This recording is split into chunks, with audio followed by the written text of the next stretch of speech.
Hello guys, good morning. Maaga po kaming gumising at magbiyahe pa uwi ng Lucena para dalhin ang aming pasalubong na TV na matagal na nire-request ni Inay.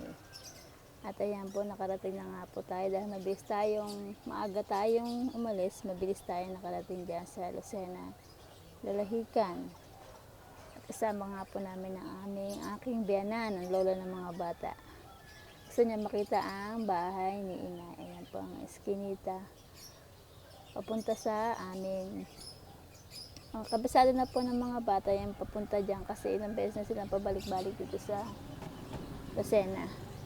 At dahil wala po dyan si Inay, nang maabutan namin nandun sa kabila, nasa mga Nanay Tere, pinuntahan namin siya ngayon at sumama pa rin ang aking biyanan papunta doon sa bahay ni Nanay Tere. Ayan si Kuya. Sila ang tao sa bahay.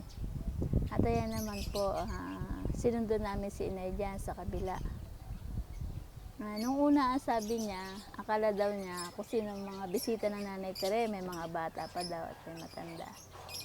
At nagulat nga siya nang makita ang mga apo niya ang nagsidatingan, sina Arcel Elise. At kasama pa nga si Nanay, natarantala siya nang makita na si Nanay. Akala niya pa kasama namin yung lahat ng tao sa bahay. Pero syempre dahil magbe-birthday siya, tuwan-tuwa siya nang makita kami. At hindi ko talaga sinabi na pupunta kami. Hindi niya inaasahan yung pagpunta namin lahat dyan. Yan, tuwan-tuwa siya.